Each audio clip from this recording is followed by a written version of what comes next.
Also, you need to understand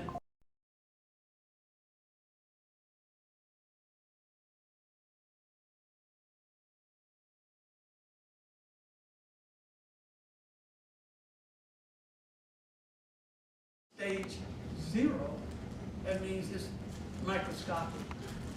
But by the time it's stage, it's still microscopic.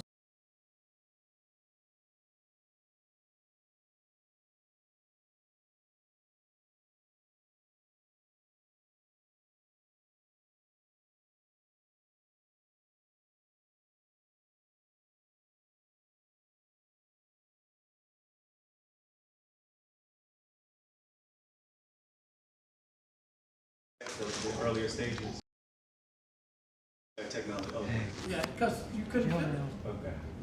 But now a lumpectomy can go in and grab that tube I'm trying to get the menu in off. stage 1 to stage 2 and take it out. Oh, it's already done. The problem is, it can also open a gate by which blood can feed a stage 1 and stage 2 cancer and can accelerate the growth.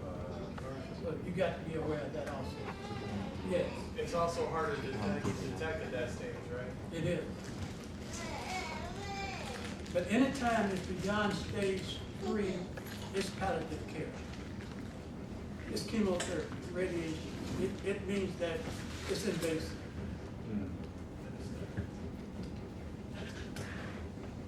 Now, here I'm going to explain you the difference what I was talking about with estrogen. You take, for instance, soy, estrogen, or phytoestrogen. It stimulates estradiol. And if you consume a lot of soy, it's going into the cells. And that's going to increase your estradiol. Estradiol is made by your ovaries. And that's going to feed your cancer. Now, look at just the opposite of that. Soy, carrots, alfalfa, and vegetables, all phytoestrogen. But they have a lot of fiber and a lot of roughage in it. If you would eat a small amount of soy, it's going to go in the cells. And guess what happens? It won't let the estradiol increase. Because here it is. That's the receptacle. It's saying, give me estrogen, give me estrogen. You get a small amount of soy, they come in, they grab it and eat it, close its mouth and say, we don't need it anymore. And this receptacle refuse to take any more estrogen in. In other words, that soy becomes an estrogen inhibitor, a protein inhibitor. That's how you work with AIDS patients. You get a protein inhibitor by taking a protein and satisfying the need of the weak immune system, and it become a protein inhibitor. And this is what's taking place here. This protein, this soy, on a small amount is a protein inhibitor. That means once it take it in, a small amount, it inhibits any more estrogen coming in, and that can reduce your estrogen. So can you introduce that to the body similar like you would someone with allergies where you small amounts? You do. It has that effect. You know, it's a good point you bring it up because I used to have problems with poison ivy and poison oak. And I love to be in the bush, you know. And every time you burning or you're walking, breaking out, it was a mess. So I read in Jeffrey Claus' book, he said that eat your couple of leaves and your body will build an antidote against it. And I'm just foolish enough to believe everything he said. I just grabbed me one of the poison oak leaves and put it in my mouth and chewed it, and I thought I was going to die. I literally thought I was going to die. Today, I can chew the leaf, I can pull the vine, it's going to have no effect on me at all. My body totally resists it. It built antigens against it. There was a reaction from eating. Oh, yeah. You gave too much too? Maybe too much. I don't know, but I don't advise nobody to do it unless they're desperate as I was. But I don't have any problem with it anymore. And I show people, I can just grab the vine and pull it off the tree, don't bother me. but it used to just looking at it, it would bother you. So your body will do that. It can become a protein inhibitor. And that's the theory of vaccines, how they Right, make that's it. what I figured. Right. Basically the same. These are the receptacles here, what I was talking about. Over here to my left here, you see these little mouths like, those are receptacles. A normal cell have a small amount of receptacles. Over here to my right over here, well this is my left, over here to my right, you see all these receptacles? The more estrogen you take in, the more these receptacles keep growing. You're gonna just keep growing those receptacles, it's gonna demand more estrogen. And so, in all these pictures, you're gonna see are real people that I worked with that had problems with estrogen. Yeah, it's already gone. I'm gonna speed it up Yeah, here. it's already focused. I already shared that. Yeah, look. For the sake of time, I'm just gonna speed it up. Just right. So, basically what you need to do, you need to come up with a natural estrogen block that block the receptor and inhibit the growth of estrogen. So ER and PR negative tumor, which are more aggressive and more difficult to treat. ER negative and a PR, that's progesterone negative. ER negative is more difficult to treat. Now you thought that ER positive was more difficult to treat, didn't you? It's not. Do you know the reason why ER negative is difficult to treat? It don't have any receptacles. That's what makes triple negative the most difficult breast cancer you can get. It has no receptacles. That's what makes HER2, BRCA1, BRCA2, no receptacles. But hormone-driven cancer is the easiest cancer in the world to stop and to cure. Yes. I was curious, what is the, how do they determine which type of treat? You can do a blood analysis test. I just stopped recording. Okay, so now, ER negative do not have receptacles. But if it had a receptacle, you could end up with an inhibitor that could stop it and you can cure it. But if I don't have any receptacles, you can't come up with an inhibitor. You can't do it. And that's what makes triple negative, BRCA1, BRCA2, and HER2 negative very difficult. Now you have two types of HER2. You got HER2 negative and you got HER2 positive. Guess which one is the most difficult to treat? The HER2 negative. And so it's because there's no receptor. And so here is just a crude illustration. Here you can see the ER positive, they have receptacles. And you can inhibit those receptacles and stop the estrogen from getting through the cells. But over here, ER negative, it can't get in. And because it can't get in, because it don't have any receptacles. So even if you had the right beautiful herbs, they would have no effect. If you're dealing with hormones. It'd have to be if you're dealing with hormones.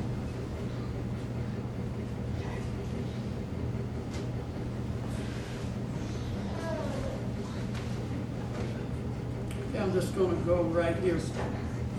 This is a case I'm working with right now over in the UK. And this is a real case.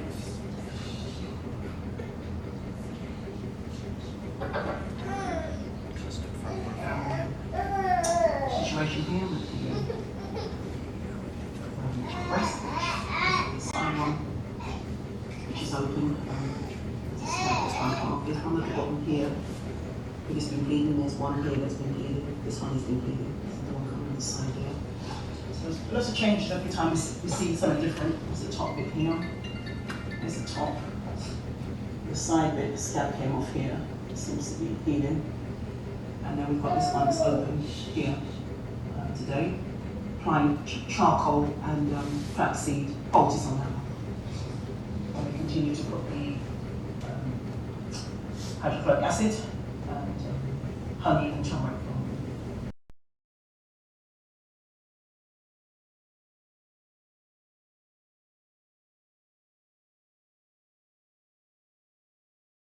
I've done it, I was a surgeon, now I teach people how to do it. And I advise you that if you're gonna do every surgery, don't do it. Teach the client to do it. Keep you out of jail. Because it's an invasive treatment. Okay? What about black salve? Black salve is the same thing. If you put black salve on somebody, you can get into some legal trouble. But why do you need to put black salve on someone? You just said put it right there. They take it and stick it right there. As long as you don't put your hand on it, there's no liability. Are y'all with me? And so it's no need. One thing about these salves, you just, as long as you know where to put it, how much to put, it's no problem. Now here you see all these ulcers and wounds all on this breast, right? I'm gonna let you look at another. We're the 25th of July. Our sister just had a water treatment. We're just showing you the All these are spots where they put the salve that burn a hole into the breast. Now there are anti-angiogenesis blood vessels all around that breast. Anti-angiogenesis or antigenesis blood vessels are abnormal blood vessels that your body grows to feed the tumor.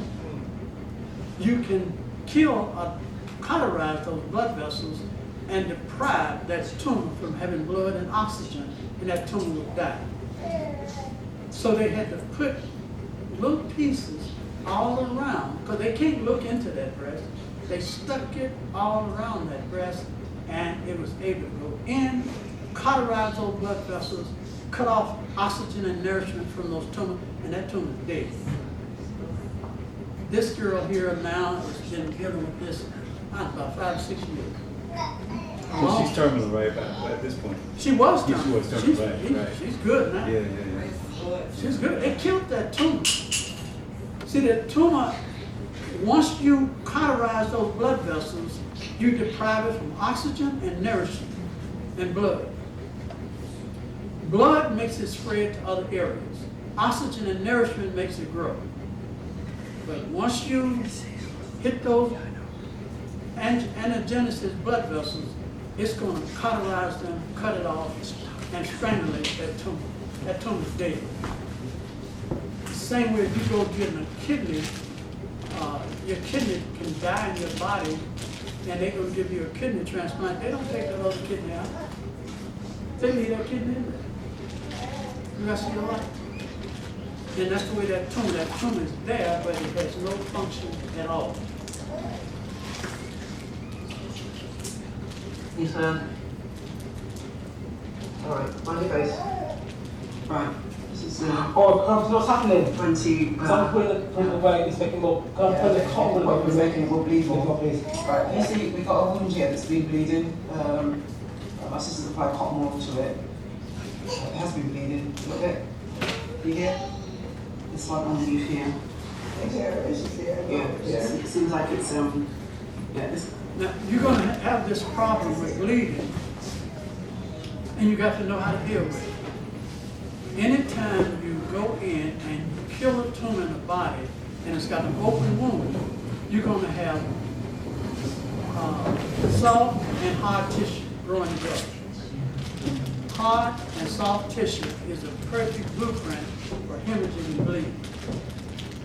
That means you got tissue that's healing, and you got soft tissue. Any sudden movement, it's going to crack. Blood's going to shoot. I'm sure Connie know what I'm talking about. She be dealing with this kind of stuff. And I'm telling you, that blood just starts shooting out. Y'all know what I'm talking about? Yeah. That's because you got hard and soft tissue together. What you want to do is to keep that tissue moist. You want to slow down the healing process. You don't want that tumor to heal up too fast. If it heals too fast, it's going to heal on the outside and be what? Well, beneath. That's hard and soft tissue. You don't want that. Slow the healing down by keeping it moist and let it heal gradually. You'll have less problems. So I'm gonna let you look at one more, and then we're gonna close out with some. All right, get ready. Not seeing your face. Okay, today's the 17th of July, and this is what the press is looking at right now. You can see the side of it.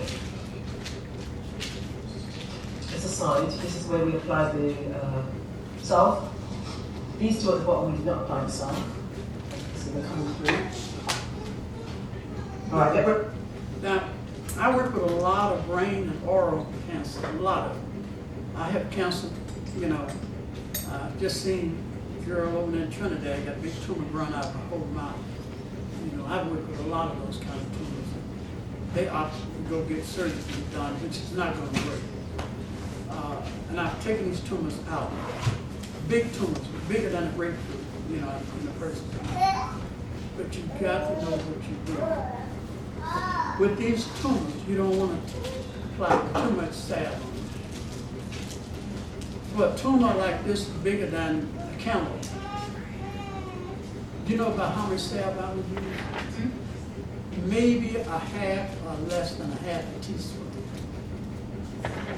in different spots. If I put 3 ounces of salve on that breast, it would take the whole breast off. That's right. Now the problem is, you take the whole breast off, and I've experienced this, it may take forever to heal. It can take years if it heals. And this is the most frustrating part. You kill the cancer, but now it won't heal up. Because you remove too much sub and top tissue. And tissue has to grow back in layers. But you remove too much of it. And so that's a problem. So you take it back, and here you can see the strategy right here. See the little red stars here? You just put those stars all around that brown tumor right here, as you see here. See that? Each one of the white spots is where some salve was put. And so what it So we're did, looking at after the salve after 1 week. You're also capturing your tight bone, top of your artery skin, all around here. and so it eventually will eat that tumor out and pull that tumor out of that breast. It's a massive hole here. What salve did you use? Okay, let me get ready to stop right in your area now. There are different salves. When I first started doing this, we used to use a blood-root salve, which is very strong, very painful. I mean, I used to hurt worse than the person. I would not recommend using blood-root salve. It is too painful. Now, there are some cases you may have to do it because of, you maybe don't know where you can save a person's life. The pain is unreal. There are much better ways of extracting tumors out of a person's body. One is you use eggplant salve. You take a raw eggplant, grind it up, put it in vinegar. White vinegar, apple cider vinegar make no difference. Both of them ain't no good. Soak it in the vinegar and let it set, and the eggplant going to turn dark. You smear that on your skin, it's going to burn you like somebody struck you with a match. So that's a good salve. It's almost non-painful. It's got a little burning feeling, but you can deal with that. And so another one is a fig poultice. Take fig, a raw, a dried fig, and sprinkle a little bloodroot on it. Heat it up and apply it on the tumor. It's got a little burn to it, but nothing real bad. Hezekiah found that out, yes. What about fig leaves? Fig leaves, it has the milk in it. The fresh fig leaves have that white Yeah, milk. I got 3 massive fig trees. Oh yeah, it's good. But I'm gonna tell you what you got. If you got those fig trees, you got a cure for type 1 diabetes. Okay. You take the fig leaves. It's one of the only urge that causes regeneration of pancreatic beta cells. It can cause the pancreas to start back. Poultice it, No, make a tea out of it. steep it, the leaf, Yeah, make it Fresh Drink. or dry? Well, you need the fresh leaf, fresh, better. but it's one of the few herbs that can really regenerate beta pancreas cells. So just steep it, drink it, a little stevia sweetened, okay? Yeah, you can. Okay. But All right. you know, Thank you. well, Steve will run the blood sugar up. Yeah, true. It works with type 2 as well, right? They work for type 2. Wow. But now with type 2 diabetes, you know what they make metformin out of? No. French lilac bush. Oh, wow. French, What's the name of that again? French lilac bush. Oh, all right. Lilac bush. Wow. And they make metformin out of that. I make my own insulin. Wow. And I'm closed. I'm gonna shut this down so I can close. But I'm gonna go back. This is just part one. What I do, that I continue, because I want to show you the different formulas. I want to show you about herbal chemo, how I make my own herbal chemos, and how that I can gauge the strength of my herbal chemos to be more effective than the pharmaceutical herbal chemo. I want to show you that one thing I am so happy about that for years I wanted Brother Brian to be able to work with somebody that's blind. I really did. Now, you know, God has blessed me to work with a lot of things, but I've never been able to restore eyesight. Now I'm 77. I'm 77 years old. I can read everything. You can put painted writing back there. I can read. And I don't have contact glasses or nothing. And I do a lot of reading. And so I'm gonna share with you how you can restore your eyesight and stop wearing those glasses. All right? So, I have a question. So the black salve that I've been using, if you don't have anything abnormal or cancerous, it will not react. So with this eggplant that you're saying, that you said that if you put on your skin, it still kind of feel like Barney, will it still kind of eat away skin? Yeah, Will it be able to detect whether it's cancerous or not? not like the black salve. Blood root salve. Blood root salve is better at that than black salve. I make the blood root salve. It's more aggressive.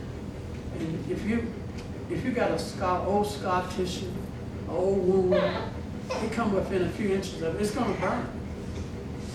But yeah, the grapefruit salve gonna burn either way it goes.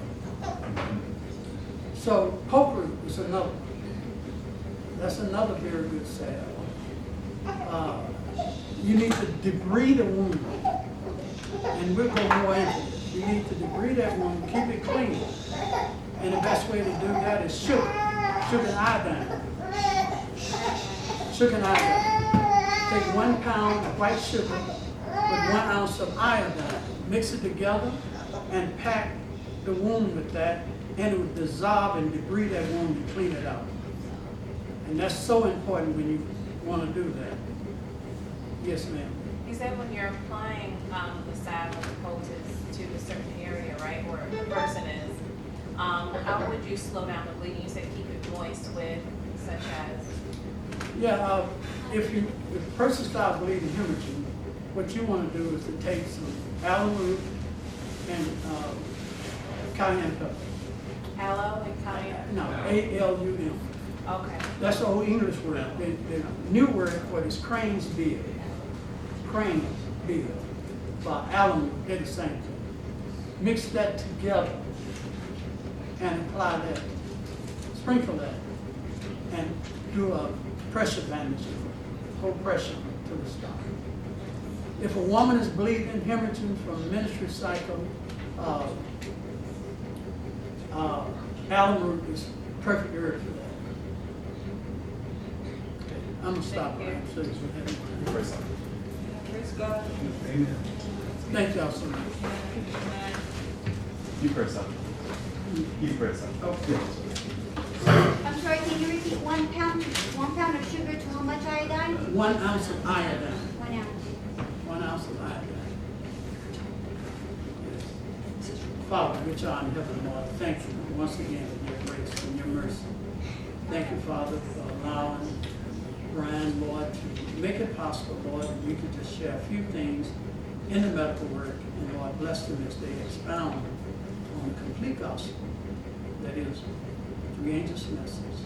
Bless Maurice, Father, give him strength, bless these meetings, in Jesus' precious name, amen. He's gonna give everybody 5 minutes to stretch, and then we're gonna start.